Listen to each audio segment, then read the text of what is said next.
1,80,000 টাকা বাজেট, কিন্তু 10টা বাইক দেখেও একটা ভালো বাইক পাচ্ছি না। শেষে আমরা যে বাইকটা পেলাম সেটা কল্পনার বাইরে। ভালো আছেন? কি গাড়ি নেবেন? গাড়ি তো ভাই পছন্দ তো Gixxer. Gixxer monotone? Monotone budget না হলে মনোটন আর কি। আর এমনি যদি কার্বোরেটরটা পাওয়া যায় বাজেট কিরকম? 180। 81? আপনার সাথে মানে আগে কথা বলছিলাম। আচ্ছা, একসাথে ভাইয়া? আবির ভাই, 81-তে আপনার কার্বোরেটর খুঁজতে হবে ভাই। এখন টাকা যেরকম গাড়ি কিনে সেরকমই হবে। এখন যেটা ভালো হয় 81-তে আপনার মনোটনটা ভালো পাবেন, এটা আমি শিওর। 80-র কাছাকাছি মনোটনটা ভালো পাবেন, বাট জিক্সারটা আমি বলতে পারতেছি না। জিক্সারটা একটু দেখেন, না পারলে তাহলে মনোটন। ঠিক আছে, চলেন ওদিকে, চলেন ওদিকে শোরুম আছে। ভাই কার্বোরেটর আছে? জিক্সার কার্বোরেটর ওই যে একদম কোনারটা, একটু দেখি ভাইয়া।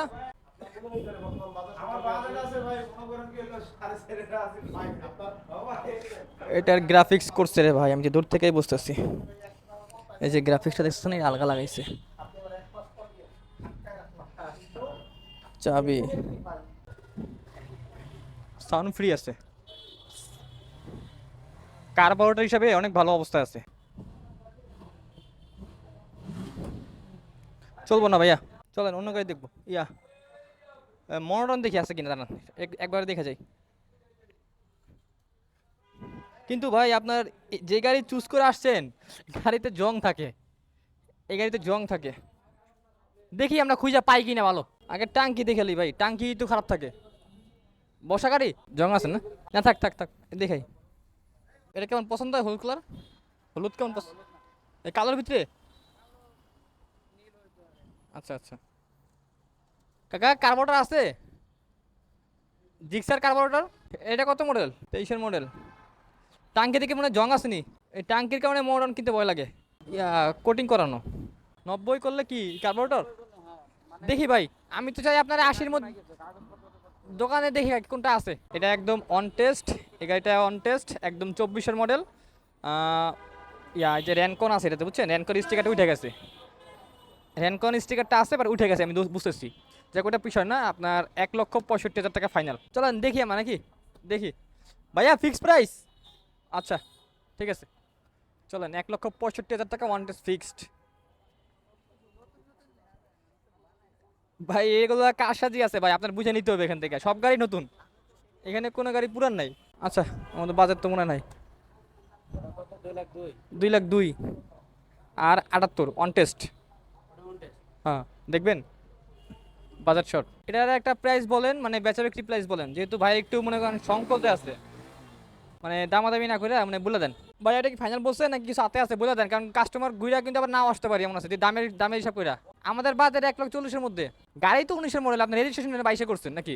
এতক্ষণ যাবত আপনারা দেখলেন আমরা অনেকগুলো বাইক ঘুরে ঘুরে দেখলাম, কিন্তু এখন পর্যন্ত একটা বাইকও আমাদের মনের মতো পাওয়া গেল না। কিন্তু ভাই একটা কথা সবসময় মাথায় রাখি, চেষ্টা থামানো যাবে না। কারণ আমি জানি আমার কাছে যারা আসেন তারা শুধু একটা বাইক কিনতে না, তারা একটা বিশ্বাস নিয়ে আসেন। তারা আশা করে আজকেই একটা ভালো বাইক নিয়ে বাসায় ফিরবে। আর আমি সবসময় চেষ্টা করি তাদের সেই ভিতরে চাওয়াটা বুঝতে। সেই জায়গা থেকেই আমি আমার 100% দিয়ে দেই, কারণ যেখানে 100% চেষ্টা থাকে সেখানে ইনশাল্লাহ 100% সফলতা আসে। আজকে ভাইরা বাজেট নিয়ে এসেছে প্রায় 1,80,000 টাকা থেকে 1,90,000 টাকার মধ্যে একটা ভালো কন্ডিশনের সুজুকি কার্বোরেটর বা সুজুকি মনোটন টাইপের বাইক নেওয়ার জন্য। আমরা মার্কেট ঘুরতেছি, কিন্তু কোথাও কন্ডিশন মিলছে না, আবার কোথাও দামের সাথে মিলতেছে না। সেকেন্ড হ্যান্ড মার্কেটে আসলে এমনটাই হয় ভাই, বাইক দেখতে ভালো লাগলেও ভিতরে অনেক সমস্যা থাকতে পারে। তাই প্রতিটা বাইক আমি ভালোভাবে চেক করি, ইঞ্জিন সাউন্ড, ব্রেক, সাসপেনশন সবকিছু, কারণ ভুল করলেই পরে বড় ক্ষতি। এই জন্যই একটু সময় বেশি লাগলো, আমি চেষ্টা করছি একটা ভালো বেস্ট কন্ডিশনে খুঁজে বের করতে। আর সত্যি বলতে গেলে ভাই, এই মার্কেটটা যত সহজ মনে হয় আসলে ততটা সহজ না। বিশেষ করে আমরা যারা 1,80,000 থেকে 1,90,000 টাকার মধ্যে সুজুকি জিক্সার মনোটন বা কার্বোরেটর নিতে চান, আপনাদের জন্য একটু বেশি সচেতন থাকা জরুরি। কারণ এই বাজেটে ভালো বাইক আছে, আবার ঝামেলার বাইকও অনেক আছে। শুধু বাইকের লুক দেখেই কখনো সিদ্ধান্ত নেবেন না।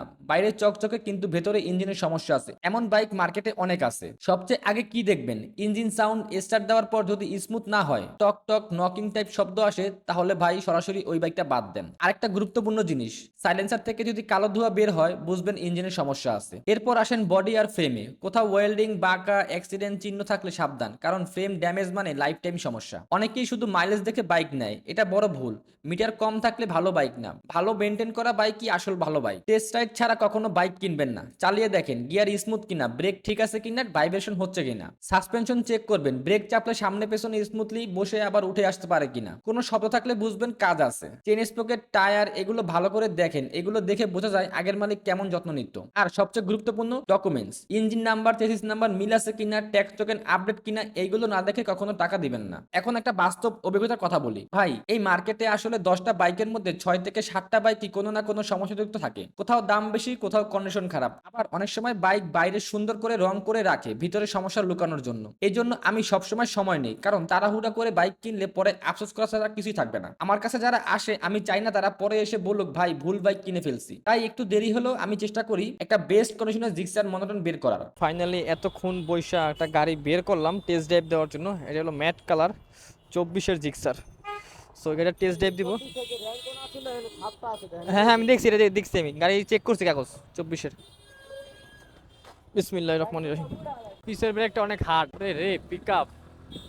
ওরে মাই গড ভাই, রেডি পিকআপ কে দেখছেন নি? সুজুকির মনোটনের যে রেডি পিকআপ অস্থির। এত থাকে নাকি ভাই? মানে থাকে ভাই, কম বেশি থাকে, কিন্তু এটা তো অনেক দিক জোস।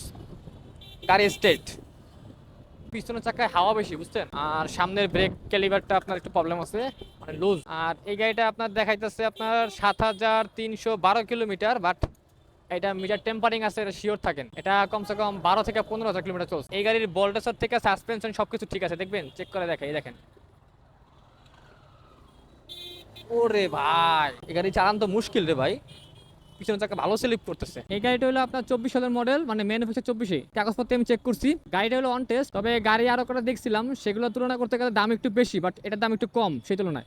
এখন টাকা হিসাব করতে গেলে ভাই সব কিছু ঠিক আছে, বুঝতে পারছেন। আর এই গাড়ির দাম চাওয়া হয়েছে আমাদের কাছে 1,70,000 টাকা, সেখান থেকে ফাইনাল বলে দিচ্ছে 1,65,000 টাকা। ওই গাড়িটাও চাইছিল 1,85,000 টাকা ফুল অ্যান্ড ফাইনাল, ঠিক আছে।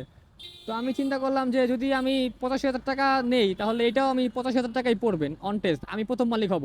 এটা আবার নাম্বার করাবো আমি 26 সালে, 2028 পর্যন্ত কাগজ পাবো, তাহলে আমার লাভ না? আবার যখন বেঁচে যাবো তখন আমার লাভ হবে, মানে রিসেল ভ্যালু ভালো থাকবে না। হাওয়া একটু বেশি লাগে, আর এমনি চাকা স্লিপ করছে, কিন্তু স্কিড করছে ভালোই। এই হলো টায়ার কন্ডিশন, ওখানে সিলিকন মারা, এখানে আপনার চকচক করতেছে। এই হলো আপনার ইঞ্জিন কন্ডিশন। সো ইঞ্জিনের কোনো নাট এখন পর্যন্ত ধরা নাই, না গ্যাস কিটটা পর্যন্ত ঠিক আছে। এই যে আপনার উপরে একটা গ্যাস কিট থাকে, দেখবেন যদি এই ইঞ্জিনটা খোলা হয় তাহলে এই গ্যাস কিটটা কখনো আপনার অ্যাকুরেট মিলাতে পারবে না কেউ, ওরা কখনোই সম্ভব না, এটা কোম্পানি ছাড়া কেউ পারে না। সো এই যখন হাত দিবেন তখন গ্যাস কিটটা দেখবেন যে অ্যাকুরেট আছে কিনা, ডিফারেন্স কতটুকু আছে, ঠিক আছে। সো এটা কিন্তু খেয়াল রাখবেন, একটু থাকবে। এই হলো টায়ার কন্ডিশন, আর এই হলো আপনার অন টেস্ট গাড়ি। এমনি আউটলুক পছন্দ হয়েছে আপনার? সো আমরা একটা হেলমেট নিলাম, এটা হলো আপনার ভেগার হেলমেট, একটা রেসিং মোটো, একটা আপনার লক নিলাম ভালো পরিমাণে, মানে ভালো সার্টিফাইড একটা লক। আর কি নিলাম ভাই, একটা কাপড়, আর আপনার মাথা হেলমেট। কত পড়ছে এগুলো সব? আচ্ছা আচ্ছা, যাক ভালো দামই পড়ছে, ভালো একটা অ্যামাউন্ট খরচ করছেন। সব কিছু করা কমপ্লিট গাড়িটা। এই যে গাড়িটার চাকা, ডিস্ক সব কিছুই আপনাদের দেখাইছি। সো ভাই খুশি আছেন তো গাড়ি কিনা? আলহামদুলিল্লাহ ভালো লাগছে তো, দাম দর থেকে সব কিছু?